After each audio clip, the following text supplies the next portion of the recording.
Assalamualaikum, selamat pagi. Hari ini 4 hari bulan 1 2023, Malaysia Singapura 2023. Wah. Terima kasih Malaysia Singapura.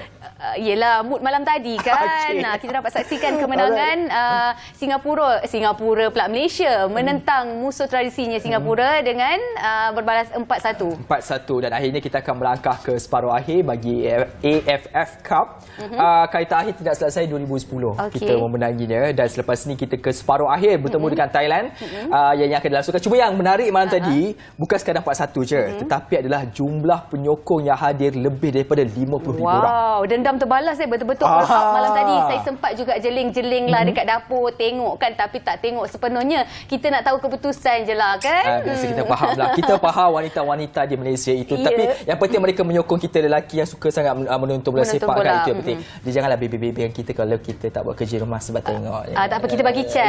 Yang penting saya akan tengok final nanti. Kita harapkanlah Malaysia akan terus melangkah ke final nanti, okey, untuk Piala AFF. Baik. Itu laporan lanjut nanti kita bersama dengan rakan tugas dari Bilik Berita. Kita nak beralih kepada apa yang menarik untuk hari ini. Satunya berkaitan tentang bagaimana situasi penjara lama di negara Malaysia ini, khusus bagi penjara yang telah pun berusia lebih daripada 100 tahun. Penjara cilik sebenarnya kita ada banyak tempat ataupun penjara-penjara yang berusia lebih daripada 100 tahun. Antaranya di Kelantan, di Kedah dan juga di Pulau Pinang. Dan buat masa ini pihak penjara di bawah Kementerian Dalam Negeri, menurut daripada menterinya Datuk Seri Saifuddin Nasution Ismail mengatakan bahawasanya mereka akan berusaha untuk membangunkan semula penjara ini, menambah baiklah. Sebab bercakap soal penjara ini, kita jangan hanya melihat mereka tempat untuk menangkap dan menghukum semata-mata, tetapi ia adalah tempat untuk pembetulan, correction masyarakat yang barangkali telah pun melakukan kesilapan. Dan bercakap soal tentang penjara ini, yang menariknya juga di tempat penjara ini seperti yang saya sebut tadi, ada banyak tempat-tempat yang dilakukan bagi tujuan untuk membantu meningkatkan semula kemahiran mereka dalam proses mereka menjalani hukuman. Dan saya sempatlah menarik kalau saya tengok di TikTok pernah banyak kali tular berkaitan penjara Kajang.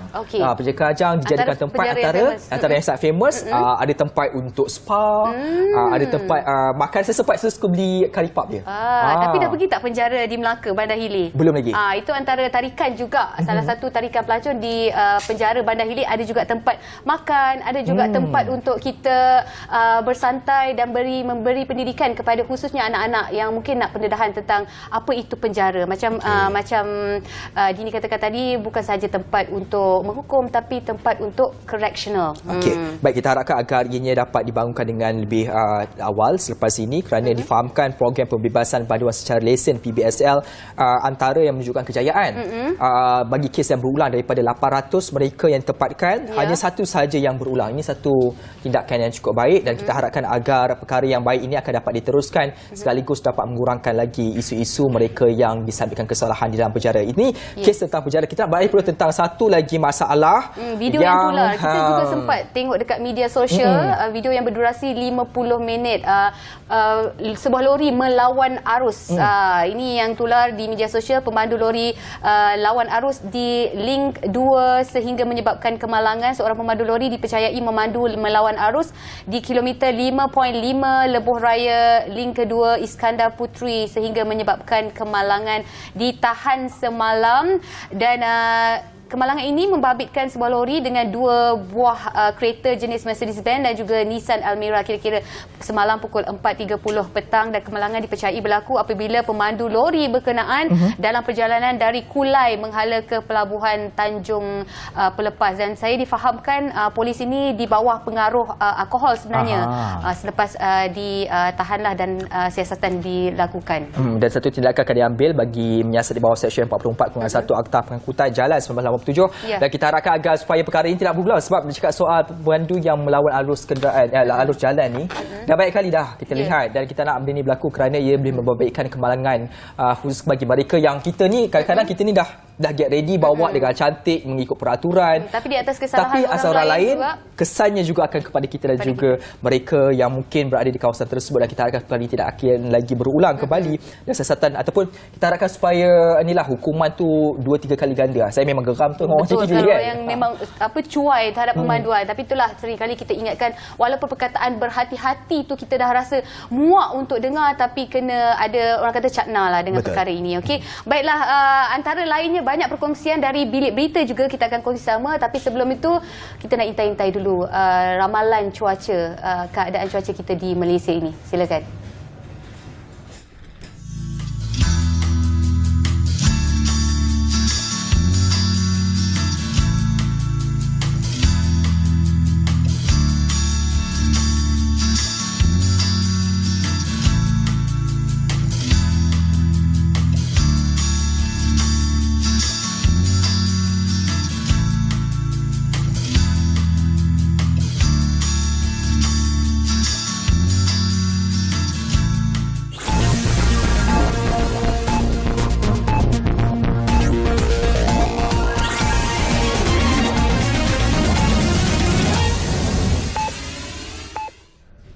Assalamualaikum, salam hormat. Anda bersama saya Nur Liana Zulkifli.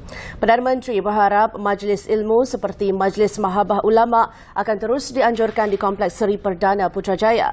Datuk Seri Anwar Ibrahim berkata beliau serta rakyat Malaysia berpeluang mendapat manfaat kerohanian berikutan Majlis Mahabah Ulama itu, disampaikan dua ilmuwan tersohor. Majlis malam tadi diisi dengan pengisian kerohanian disampaikan Profesor Dr. Habib Abdul Hamid Al-Mahdali dan Profesor Dr. Mehmet Fadil Al-Jalani, Pimpinan Umum Markas Al-Jalani Istanbul. Majlis Mahabbah turut diserikan bacaan Maulid Simtur Durur oleh pengerusi Muwasalah Baina Ulama Al-Habib Abdullah bin Abdul Qadir Al-Habsyi dan bacaan Hibz Al-Bar selain rombongan Markas Al-Jalani Asia Tenggara yang berpusat di Jakarta. Profesor Dr. Mehmet Fadil turut memperkenal tafsir Al-Jalani, edisi bahasa Indonesia yang diusahakan penterjemahannya oleh Markas Al-Jalani Asia Tenggara. Kerajaan perlukan satu mekanisme baharu untuk menyampaikan maklumat bagi memastikan sistem komunikasi yang berkesan. Tokoh wartawan negara Tan Sri Johan Jaafar berkata, ia bagi mengelakkan keraguan dalam kalangan rakyat terhadap kerajaan. Dia tak boleh buat cara lama lagi. Sebab itu saya selalu mengatakan kita harus ikut model negara-negara barat. Misalnya, contoh kalau misal kata di White House itu, dia ada spokesperson untuk White House. Setiap mesyuarat kabinet akan ada seorang jurucakap bagi kabinet untuk menyampaikan perkara-perkara yang penting, salient points yang nak disampaikan pada hari itu. Perinciannya tentu dibuat oleh menteri yang berkenaan. Kalau tidak, nanti setiap menteri akan membuat kenyataannya sendiri dan sebagainya. Beliau berkata demikian ketika menjadi tetamu bagi program Ruang Bicara yang membincangkan tajuk Sebebas Mana Kebebasan Media pada Selasa. 7-Eleven Malaysia Holdings Berhad mengumumkan Farhash Wafa Salvador sebagai pengerusi baharu berkuat kuasa semalam. Syarikat itu menjelaskan Farhash menggantikan Datuk Seri Robin Tan Yong Ching yang meletakkan jawatan sebagai pengerusi untuk meneruskan minat lain. Dalam kenyataan kepada Bursa Malaysia, 7-Eleven menjelaskan Farhash membawa pengalaman bernilai lebih sedekat dalam bidang perniagaan, perundingan dan khidmat nasihat. Dalam bidang perniagaan, kerjayanya yang cemerlang merentas pelbagai sektor termasuk pembinaan, teknologi, hotel, makanan dan minuman. Farhash kini menganggotai Lembaga Penasihat Yayasan Usahawan Malaysia, sebuah pertubuhan bukan kerajaan yang berkembang maju dalam menghimpunkan, mencipta dan membangunkan syarikat-syarikat mampan dengan ciri keusahawanan yang kukuh. Beliau juga pengerusi eksekutif kumpulan Apex Equity Holdings Berhad dan pengarah Berjaya Construction Berhad. Jurulatih Kebangsaan Kim Pan-gon memuji persembahan anak buahnya sambil menyifatkan pertemuan Malaysia menentang Singapura malam tadi sebagai antara aksi terbaik pernah dipamerkan Harimau Malaya dalam kempen Piala AFF kali ini. I think could be one of the best performance tonight. I think we can see their desire, passion, or they put their best heart on the pitch. That's most important thing. The team spirit, teamwork. So they want to give good football to the fans to fight tonight. That was the most impression for me tonight. Pengendali dari Korea Selatan itu berkata skuad kendaliannya berjaya merungkai potensi sebenar hingga mampu mencipta kemenangan besar membenam Singapura. Beliau juga secara peribadi sudah lama menanti saat ini selepas kerja keras dan tekanan tinggi yang dihadapi KAM Malaysia bagi menghadapi kempen berprestij Asia Tenggara. KAM negara menamatkan saingan kumpulan B di kedudukan kedua untuk mengiringi Vietnam selaku juara kumpulan ke peringkat separuh akhir.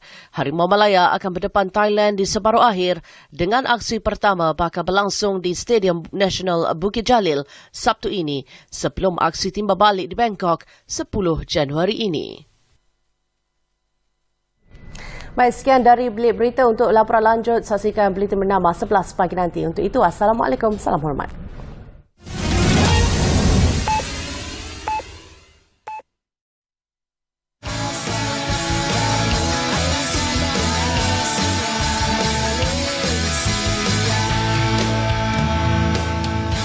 Okey, kembali bersama kami di Apa Khabar Malaysia. Meriah betul pagi ini cerita pasal dos penggalak ni. Siapa dah ambil belum ni? Saya nak baca siap. Saya dah ambil yang kedua. Dah complete? Saya tengah tunggu yang ketiga je sebenarnya. Kalau ada yang ketiga umum saya nak cepat-cepat ambil. Saya masih lagi yang pertama. Okey, lepas saya tunggu giliran. Dah buat appointment dah pun untuk yang kedua. Alhamdulillah, yang penting dah buat appointment. Itu paling penting. Tapi saya nak barali, okey tak? Tak sampai lagi ya. Okey, hari ini kita nak cerita pasal keperluan dos penggalak kedua dan tentunya tetamu yang cukup istimewa kita panggil pada pagi ini. Kita ada pengarah perubatan Persatuan Kanser Kebangsaan Malaysia iaitu Dr. Muralidharan Munisami. Pagi ini. Terima kasih kerana Dr. sudi meluangkan masa bersama-sama kami pagi ini bercakap tentang keperluan dos penggalak ni. Mungkin pandangan awal dulu daripada Dr. sendiri dos penggalak kedua sebab sebelum ni tahun lepas tak dengar sangat, tetapi tahun ni bila buka tahun baru saja semua sedang bercakap soal dos penggalak kedua, khususnya daripada mereka pengamal perubatan. Mengapa ia dijadikan sebagai satu perkara penting khususnya di awal tahun ini? Okey. So, selamat pagi, salam sejahtera, selamat tahun baru. Firstnya terima kasihlah di atas sudi menjemput saya dari Persatuan Kanser bersama tuan-tuan perempuan saudara-saudari hari ini. Okey, so sebenarnya dos penggalak ni bukan baru. Kita dah dulu keluar cerita dos penggalak. Betul. Kita dari awal lagi kita dah sarankan first ada 2 dos pertama yang untuk completion of kita katakan primary imunisasi primary, dan kemudian kita minta dos penggalak 1 dan dos penggalak kedua. Okey, dos penggalak pertama sekarang ini lebih kurang take up dia tak sampai 50%. Dia 49%, something lah peratus. So lebih kurang daripada 50%, dan dos penggalak kedua habis macam langsung nasi lemak yang tak boleh dijual, tak sampai 2% saya tengok orang yang mengambilnya. Saya lah termasuknya. Saya selamat, saya dah masuk yang tadi. Lebih kurang 2% tadi. So bagi golongan pengamal perubatan kami, saya ingat lebih kurang lebih daripada 50% yang dah ambil dos penggalak kedua, dah sampai kiranya dos keempat lah. Dos keempat lah kalau kita kira dari segi dos. Okey. So masalahnya adalah orang tak mengambil kerana ini seperti biasalah di kalangan masyarakat Malaysia ni, kalau benda tu dah tak panas, orang dah tak sakit teruk, orang dah tak masuk hospital, orang dah tak meninggal pasal COVID, lekalah sikit kita pasal pencegahannya ni. So bila kita tengok dah lepas kita negara dah selesai dos primary pada saya kira awal September sehingga November 2021, kita dah melihat betapa surutnya COVID. Orang kita dah mula leka dari segi tak apalah, tak payahlah ambil dos ketiga, dos keempat lagi lah yang kadar pengambilannya langsung tak menggalakkan. Masalahnya apa yang berubah dalam tahun baru ini? Satu, kita boleh lihat satu negara jiran kita yang paling besar iaitu negara China sedang membuka balik sepadan mereka setelah 3 tahun. Dan banyak orang yang panik, kelang kabut dan sebagainya. Kenapa kita risau tentang China membuka balik sepadan mereka? Seperti juga di Malaysia, masih kita buat PKP, dan sebaik sahaja kita menamatkan PKP, ingat tak kita ada peningkatan secara mendadak kes-kes kerana orang mula bergerak. Bila orang bergerak, masalahnya virus ada di dalam badan orang, dan mereka-mereka yang bergerak ni menggerakkan virus bergerak bersama mereka lah, dan ada dia merebaklah penyebaran secara saya kira tidaklah besar-besaran, tetapi kita boleh lihatlah penyebaran itu. So serupa juga di China, apabila mereka membuka sepadan, kita akan mula adakan, saya ingat di Kota Kinabalu sekarang sudah ada penerbangan yang mula mendarat dan sebagainya, dan I'm sure di KLIA pun akan mula mendarat. Kita boleh lihat banyak daripada mereka-mereka penghuni di negara China ni yang mungkin ada virus, sebab terutamanya di dalam fasa ini dengan virus Omicron, yang varian Omicron ni, gejala dia tak nampak sangat. So gejala dia macam tak teruk sangat. Dia Kalau tak bergejala pun. gejala tadi sebutkan tak teruk, adakah kalau gejala tak nampak teruk, kesan langsung itu juga tidak teruk? Soalan yang bagus, dan inilah yang mungkin membingungkan sebahagian daripada masyarakat kita. Alah, dah tak serius, buat pun ambil. So masalahnya seperti biasa, kita tidak boleh hanya melihat semata-mata kepada orang yang dewasa dan sihat seperti kita. Kita ada dua kumpulan yang sangat-sangat saya katakan dalam risiko yang tinggi. 3 kumpulan lah kalau macam tu. Satu adalah kanak-kanak. Kita tidak boleh lupa bahawa kita sebenarnya hanya vaksinkan kanak-kanak yang lebih daripada 5 tahun. Kanak-kanak yang baru lahir sehingga berumur 5 tahun ni kita tak vaksin langsung. Kita tak ada program pemvaksinan setakat ni. Dan mereka merupakan di antara kumpulan yang paling berisiko tinggi untuk mendapat COVID. Kerana tidak divaksin langsung. Tak pernah. Mereka adalah vaksin naif. Tak pernah divaksin langsung. Golongan yang kedua adalah golongan yang tua, lebih daripada 60-65 tahun. Mereka ini mempunyai sistem imun yang rendah. So bagi mereka, walaupun mereka telah melengkapi 2 dos, mungkin ada yang dah ambil dos ketiga menggalak, kita dapati lepas 6 bulan, beberapa bulan lah, maksimum saya tengok lebih kurang 6 bulan, 7 bulan, kadar imuniti yang diberikan oleh dos menggalak itu dah mula turun. Dan bila kadar ini berkurangan, mereka berkebakaran tinggi untuk mendapat jangkitan COVID. Dan masalahnya, bila kita dapat tak bergejala, sometimes kalau ada gejala very minor, dan lepas 3-4 hari dah okey. Masalahnya bila dalam golongan yang tua atau kanak-kanak ni ada 2 masalah yang berbeza. Bagi golongan yang berumur ini, mereka mendapat gejala yang teruk. Serius sikit. Yang dibawa oleh mungkin kita ini yang tak bergejala teruk. Betul. So kita ingatkan demam mild. Tapi bila kita ada jaga kepada mereka yang mungkin imunisasinya rendah, dia akan kena lebih teruk. Dan kita hidup dalam masyarakat ni, kita sebenarnya bukan macam negara barat. Negara barat kadang-kadang kita nak pergi jumpa mak bapak kita kena buat appointment. Hantar email dulu, minggu depan boleh tak saya berjumpa selama setengah jam. Ada di Jepun pun sebegini. Betul. Tapi di sini kita berjumpa di perkahwinan, majlis bersanding dan sebagainya. Banyak majlis yang buka balik. Lepas ni raya Cina nak mula, cuti sekolah dan sebagainya. So bila kita bergaul di antara kumpulan-kumpulan dewasa yang tidak bergejala tetapi membawa virus kepada golongan yang berisiko tinggi ini, mereka yang menanggung akibatnya. So kita still masih boleh melihat setiap hari ada golongan yang daripada golongan yang berisiko tinggi ini meninggal dunia akibat COVID. So bukannya kadar kematian kita kosong tau. So masalahnya it becomes like dia menjadi macam isu yang adakah kita prihatin tentang ahli-ahli keluarga kita yang lebih tua, atau adakah kita macam aku tak kisah. So bila yang dasar aku tak kisah ni yang Satu lagi yang menjadi kebimbangan yang terbaru yang diumumkan oleh KKM sendiri, kan 2 varian baru ini. Apa sebenarnya yang perlu kita tahu tentang 2 varian baru ni? Okey, so varian baru ni adalah still dalam keluarga Omicron. Okey, dan itu adalah bagi ramai daripada pakar-pakar perubatan, ini adalah berita yang saya tak boleh katakan berita bagus, tapi berita yang kurang membimbangkan. Mengapa sebegitu adalah seperti yang kita telah bincangkan tadi, bila varian Omicron ni dia tidak menampakkan gejala yang begitu serius. So gejala yang very mild, sesama, batuk, sakit tekak dan sebagainya, dan kemudian surut selepas beberapa hari. So hanya kepada golongan yang berisiko tinggi ini kita boleh nampakkan gejala yang teruk dan komplikasi akibat daripada COVID dia yang terpaksa mereka harungi lah kalau mereka terjejak dengan jangkitan COVID ini. Baik, dalam masa sama saya nak memahami tentang dos yang kita ambil, vaksin yang kita ambil ini. tadi kita lihat angkanya tak besar bagi dos penggalak pertama yang dah menerima, apatah lagi yang kedua yang sangat-sangat Dua yang rendah. cakap malu lah.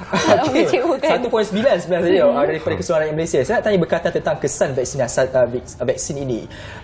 Dia ada kesan masa tertentu ataupun ianya akan kekal lama di badan kita. Kalau ianya kekal lama, kenapa kita perlu ambil lagi? Dia dari segi vaksin ni pun ada macam beberapa tanggapan yang kurang betul lah saya kira. So ada yang mereka yang berketanggapan bahawa kalau sekali saya dah cucuk vaksin tu seumur hidup. So bagi sesetengah vaksin umpamanya macam kita buat MMR dan sebagainya, difteria masa kecil-kecil masa bayi kita injek, vaksin itu adalah jenis vaksin kerana penyakit yang virus ataupun jangkitan yang dicegah oleh vaksin tersebut adalah penyakit yang dia tidak mengalami mutasi yang aktif. Dia satu rupa je. Dia satu rupa je. Betul. Okay. So macam dia macam nak saya selalu bawa perumpamaan mengikut makanan lah. So dia pulut je.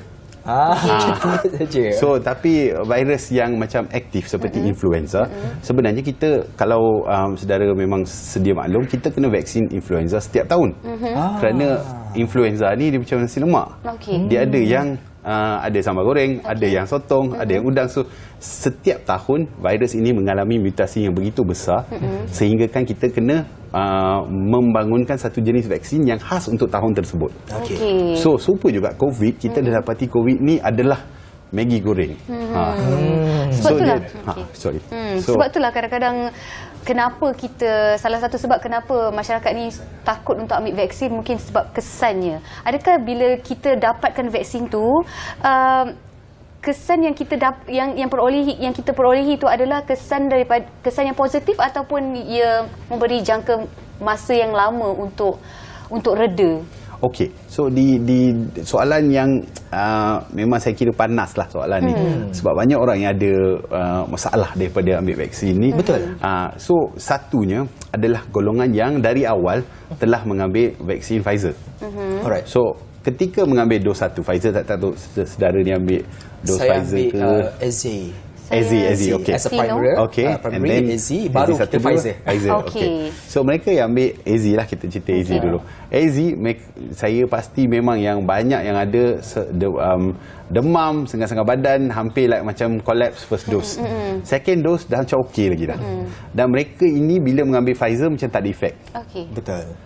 So bagi mereka yang mengambil Pfizer, super juga first dose, second dose macam sengsara hidup, third dose dah macam tak ada apa-apa bro.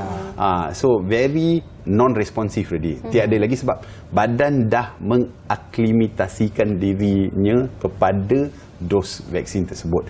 Jadi bila sampai ke dos keempat dan sebagainya, memang tak nampak dia punya side effect lagi lah. Tetapi ada, semuanya ada tetapi. So bagi mereka yang mengambil dos 1, 2 Sinovac, mereka ini bila mereka mengambil dos Pfizer, serupalah macam orang yang ambil dos Pfizer kali pertama, mereka akan mengalami quite sakit badan, sengal-sengal dan sebagainya. So simptom macam side effect yang boleh saya katakan serius bagi sementara lah 2-3 hari itu. Tetapi kemudian mereka kembali beransur pulih. Tapi ada juga yang ambil vaksin tak ada masalah, tak ada respon apa-apa pada badan. Macam saya lah, menjadi masalah daripada awal sampai sekarang tak ada rasa apa-apa. Sebenarnya itu menjadi masalah ataupun betul. So ada yang risau macam adakah kita badan kita tak, sebab ingat tak masa tu ada kontroversi, ada orang injek air lah, pastilah benda ni. So lebih kurang 30 hingga 40% daripada semua orang yang mengambil vaksin sebenarnya dia akan tiada sebarang reaksi. So itulah memang macam lumrah lah, normal. Ketahanan badan kuat ketahanan mungkin. badan nak kata kuat mungkin kuat, kalau kita kata lembab mungkin lembab sebab dia slow sangat nak respon. Tapi tak adalah, it's normal. Normal dari segi some people ada respon, some people langsung tak ada respon. So that's the macam individu, immunity dari segi individu lah yang berbeza. Okey, baik. Selepas ini kita nak bercakap pula berkaitan tentang sekiranya masyarakat tidak mengambil dos pergalak ini, apakah kesan langsung akan diterima secara keseluruhannya. Kita akan bincangkan lagi berkaitan perkara ini dalam Perkara Malaysia.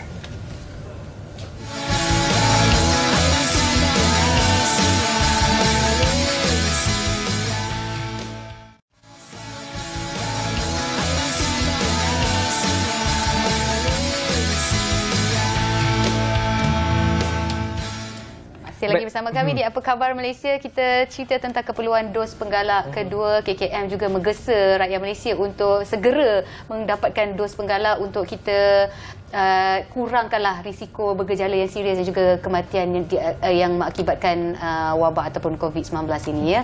Baik, berbalik pada soalan Sawan tadi kerana saya isunya amat dekat dengan saya kerana kita ada ahli keluarga yang menjadi mangsa korban sebenarnya dengan isu COVID-19 ini. Jadi saya nak bertanya berkaitan tentang soal dos penggalak ini, sekiranya masyarakat masih seperti ini lagi dan kadar itu tidak seperti di awal dahulu. Semua berebut-rebut sampai kan tak dapat appointment pun kita marah ni kat Twitter ni, kenapa saya tak dapat appointment lagi. Tapi sekarang tidak seperti itu.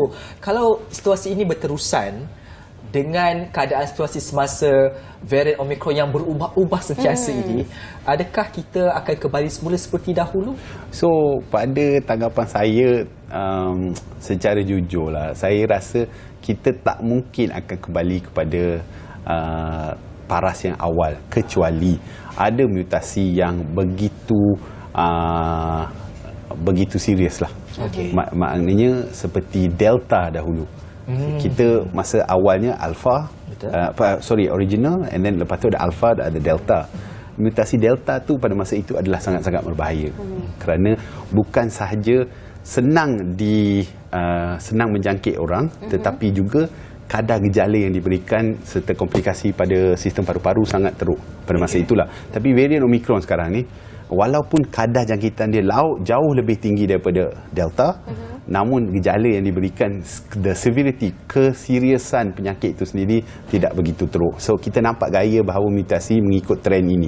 Dia semakin mudah berjangkit kerana kita memakai topeng. Sebab virus ni pun pandai. Dia mengubah dirinya sendiri, dia evolve untuk memastikan dia boleh still menjangkiti seseorang walaupun dia memakai pelitup muka dan sebagainya. So itu yang dia jadi lebih kuat berjangkit. Tetapi bila dia jadi lebih cenderung atau lebih able to transmit, kita dapati keseriusan penyakit yang diberikan tu, kekuatan jangkitan itu sendiri tidak menjadi begitu membimbangkan. Sebenarnya siapa yang digalakkan ataupun digesa segera untuk dapatkan dos penggalak ni? Adakah mereka yang berisiko berpenyakit ataupun mereka yang dah berusia? Yang sepastinya lah. Seperti saya kata tadi, saya kata 3 grup, kita tak sampai grup ketiga, iaitu yang seperti yang Cik bangunkan sekarang ni, iaitu grup yang berpenyakit. Iaitu, dan inilah masuk kepada teritori ataupun kawasan saya, iaitu pesakit-pesakit kanser, pesakit yang mempunyai penyakit serius yang lain seperti masalah connective tissue disease, stroke, sakit jantung dan sebagainya. Bagi mereka ini secara kebetulan imun sistem mereka adalah rendah. Dan sistem fungsi badan mereka itu sendiri sudah menjadi lemah kerana ada penyakit kronik lain. Maknanya kalau boleh saya ni macam Superman boleh terjun daripada tingkat 10, diorang ni hanya dari tingkat 1 je umpamanya lah. So imun sistem mereka. So saya dan mungkin sebab saya ambil misal kata saya ni penyakit barah dan tuan adalah pesakit yang normal, kita bersama-sama mengambil satu flight lah pergi ke Kota Kinabalu ke umpamanya lah. Dalam pesawat itu ada 1 atau 2 pesakit yang ada COVID yang kebetulan memang berada di situ juga, merebak lah. Barangkali untuk tuan mendapat adalah sangat rendah kerana imun sistem yang bagus, sudah ada melengkapi dos dan sebagainya. Tapi kerana kelemahan imun sistem saya, kelemahan kerana saya punya chronic disease, ubat-ubat yang saya perlu ambil untuk merawat penyakit saya yang sedia ada tu, semua ini akan meningkatkan kebarangkalian atau kecenderungan saya untuk mendapat penyakit, untuk mendapat jangkitan tersebut. So itu yang saya menjadi golongan yang at high risk. Bercakap tentang golongan ini yang lebih merisaukan kerana golongan ini berpandangan bahawasanya mereka sudah ada penyakit lain dan mereka risau dengan kesan sampingan daripada vaksin ini. Pandangan daripada doktor, adakah benar mereka ini sekiranya tetap mengambil dos penggalak atau vaksin ini akan memberi kesan langsung kepada penyakit sedia ada? Golongan ini yang selalu sebenarnya yang amat risau.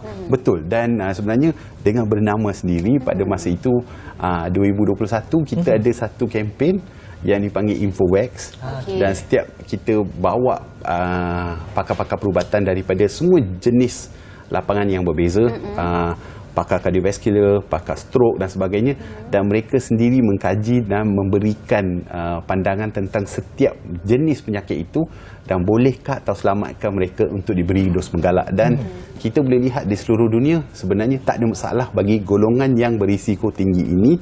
Tak kisahlah penyakit apa yang mereka ada untuk mendapat dos penggalak.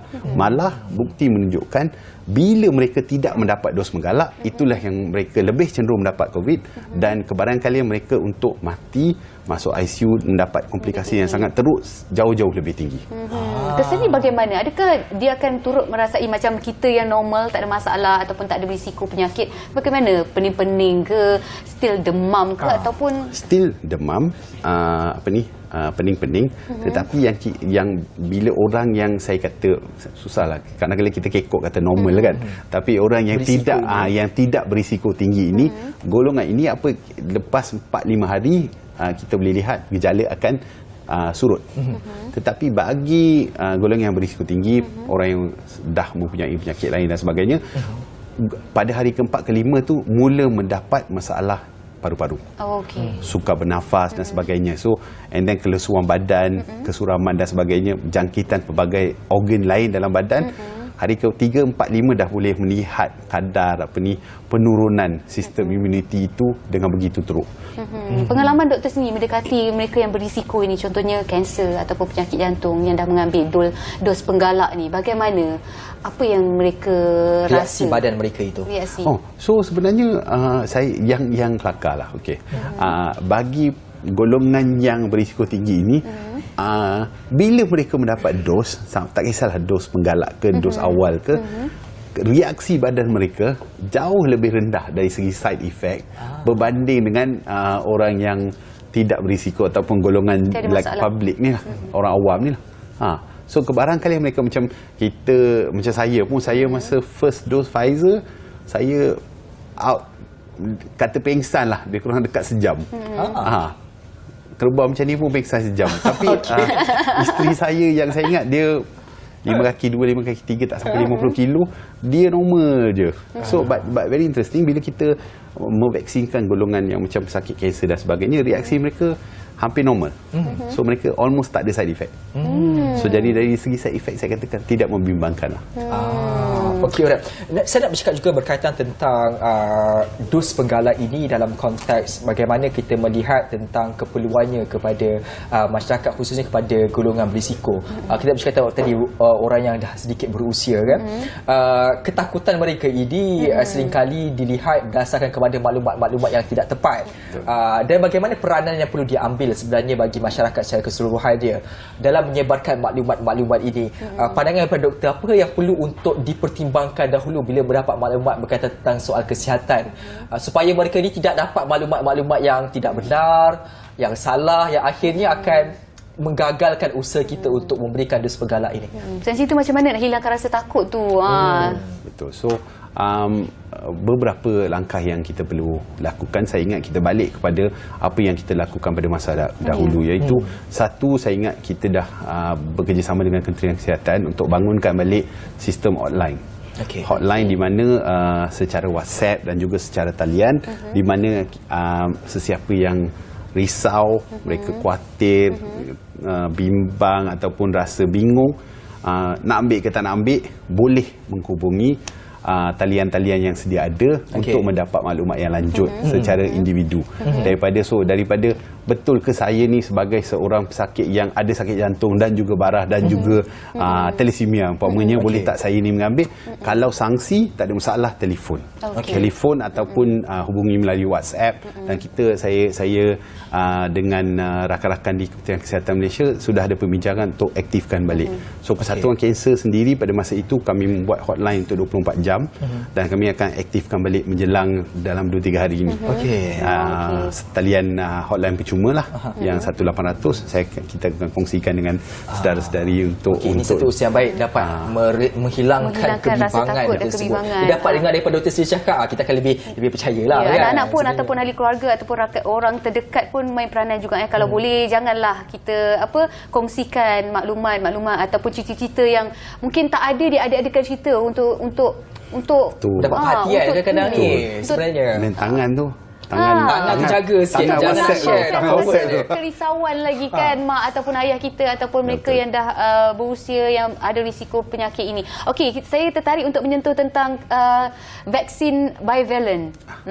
Mungkin apa yang boleh kami tahu tentang vaksin ini? Okey, so macam kita ada Microsoft Windows 1.0, 2.0, 10, 11, 12. Okay. So originally kita ada vaksin Pfizer dan sebagainya yang merupakan vaksin yang dia berperanan untuk melindungi daripada varian-varian yang asal. Okey. Okey. So dengan varian-varian yang baru, bukan mereka langsung hilang keberkesanan, tetapi keberkesanannya berkurangan. Kerana dia dah sekarang evolve untuk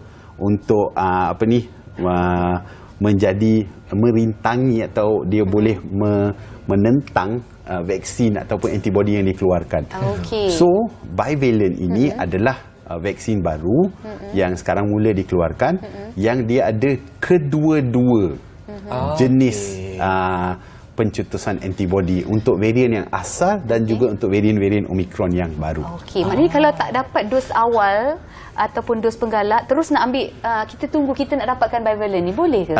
So kalau saya ingat di Malaysia tak pernah dapat dos awal ni, saya ingat almost macam spesies dinosaur lah. Banyaklah Sebab kan? kita, saya ingat dos awal tu dah kita sampai 97 ke 98%. Tapi majority memang dah majority habis lah. Adalah yang duduk hutan apa semua yang tak keluar, sembunyi dalam gua. So mereka tak ada. So but other than that, yang the rest, dos menggalak, bila Kementerian Kesihatan akan start to roll out, memang boleh dapat lah. Okey, so sebenarnya kita jangan tunggulah dos vaksin bivalent ni.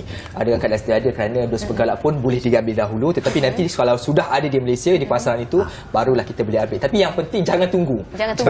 Betul. Dan mungkin di sini kalau saya boleh mencelah untuk memberitahu bahawa ada mereka yang macam ni lah, kiasu sikit, dia kata kita tunggu dos bivalent sampai bila dia sampai pun. Sebenarnya tidak memberikan perbezaan dari segi, betul bivalent tu dia boleh cover yang varian yang baru, tetapi dos penggalak yang sedia ada pun, apa yang dia buat adalah dia menambahkan antibody ke titer ataupun kadar yang beribu-ribu kali lebih tinggi daripada normal. Pada masa itu, kadar kebarangkalian untuk anda mendapat jangkitan itu sangat kurang, terlalu banyak antibody yang dah timbul. Umpamanya sekarang kita dah tahu orang nak merompak rumah kita, tapi polis seorang je. So polis masuk tidur ke makan ke. So kalau kita dah, walaupun mungkin kita ada polis 2.0 yang ada senjata Terminator yang akan sampai, bila kita ada 100 polis di sekeliling rumah, walaupun senjatakan senapan patah lama, still boleh juga mengharungi ataupun saya suka sampai macam tu sekali untuk nak bagi kiasan supaya bagi orang senang faham dan hilangkan takut. Okey, apa pun sebenarnya kita tak punya banyak masa, Doktor. Terima kasih banyak-banyak atas kesempatan yang diberikan. Setidaknya hari ini dapat mengubahlah sedikit persepsi mereka yang agak ketegak. Satu dos pun tak dapat lagi ni. Hari ini buka mata, mana tahu buka hati untuk dapatkan dos awal ataupun vaksin. Dia bukan tentang diri kita semata-mata, kena ingat, ia tentang juga diri orang lain yang berada dengan kita, khususnya mereka yang berisiko tinggi seperti ibu bapa kita dan sebagainya. Dan selepas ini kita nak saksikan pula satu laporan dilakukan oleh wartawan kita, dan kita nak selepas itu kita nak bercakap tentang satu lagi tentang perkara menarik. Nak tahu apa nanti di Apa Khabar Malaysia. Terima kasih, Doktor.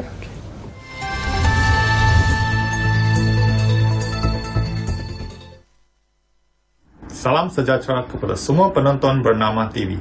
Hari ini, saya ingin berkongsi berita mengenai kejayaan Polis Pulau Pinang menumpaskan satu sindiket pengedaran dadah. Minggu lepas, polis berjaya lepaskan sindiket itu selepas menahan 8 lelaki tempatan dan merampas dadah jenis heroin bernilai RM35,000 dalam siri serbuan di sekitar Pulau Pinang. Ketua Polis Daerah Seberang Perai Selatan, Superintendent Lee Chong Chen, berkata kesemua yang ditahan berusia 19 hingga 50 tahun itu positif dadah dengan 7 daripada mereka mempunyai rekod lampau berkaitan bahan terlarang itu serta jenayah. Polis turut menyita 3 motosikal bernilai RM21,800 dan siasatan mendapati sindiket itu dipercayai terlibat dalam kegiatan pengedaran dadah sejak 6 bulan lepas. Katanya dalam satu sidang media minggu lepas. Lee berkata, polis kini giat mengesan dalang utama sindiket tersebut. Menurutnya, 3 lelaki direman selama 6 hari, manakala selebihnya direman 7 hari, dan kes tersebut disiasat menurut Seksyen 39B Akta Dadah Berbahaya 1952. Itu sahaja laporan saya setakat ini. Sekian, terima kasih.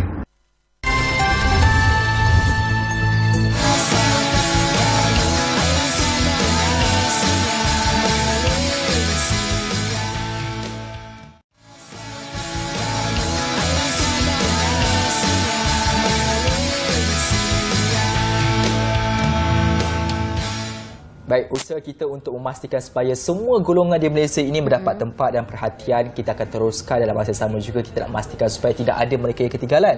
Dan kita nak bercakap tentang perkara yang cukup menarik hari ini. Satu, saya telah didedahkan dari sekolah lagi lah. Kita dah tahu tentang perkara ini. Dan dia sangat istimewa. Dan kita nak bercakap saya lebih lanjut tentang perkara ini. Apa dia tu, Cik? Iaitu Braille menyinari kehidupan OKU penglihatan. Dan untuk pengetahuan anda, hari ini 4 Januari. Tanggal hari ini merupakan Hari World Braille Day. Hari Braille Sedunia. Hari Braille Sedunia untuk kita menghargailah orang yang kurang upaya penglihatan ini, dan dalam masa yang sama mengingati mereka ataupun pencipta ataupun mereka yang mendapat menjadi pencetus awal untuk Braille ini, iaitu Louis Braille.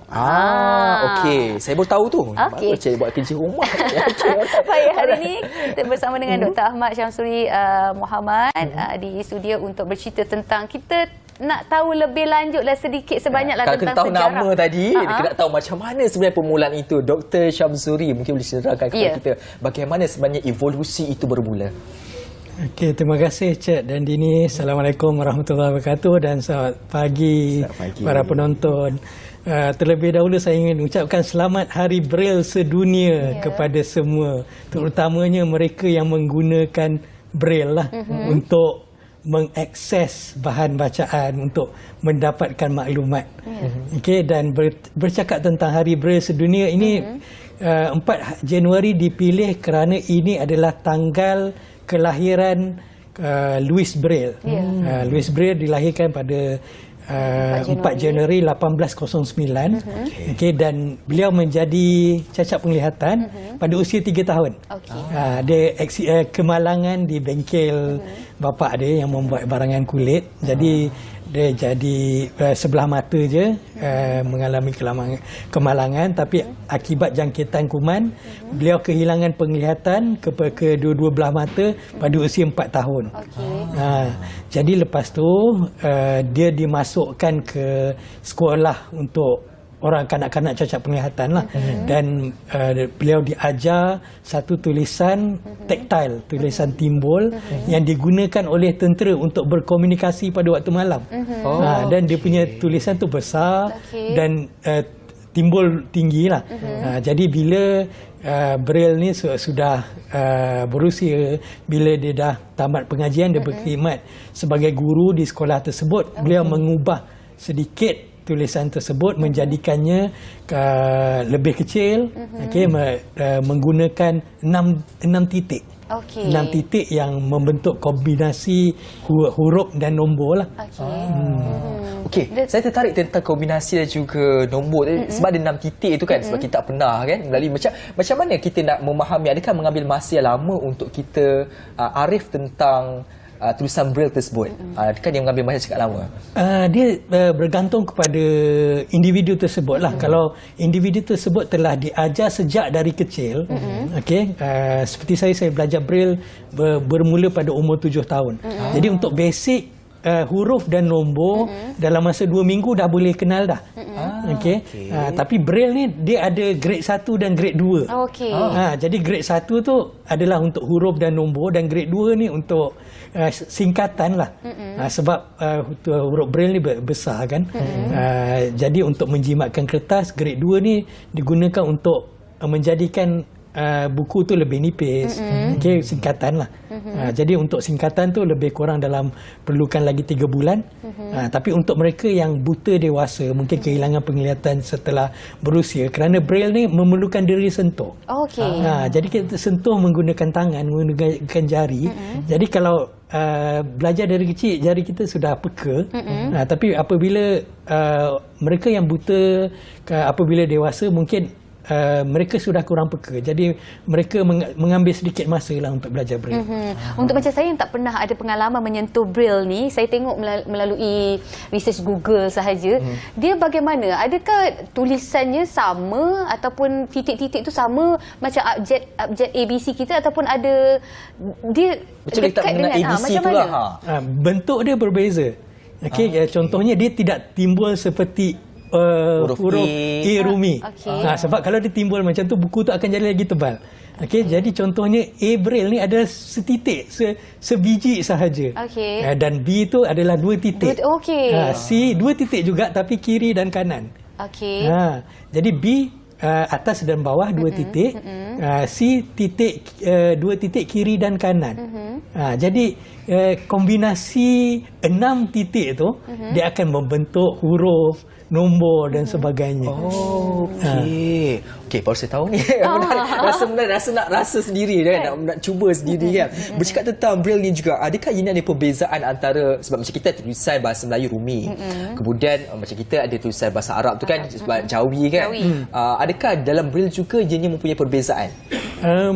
Tulisannya menggunakan titik itu juga. 6 titik itu juga, tapi kombinasinya mungkin berbeza lah.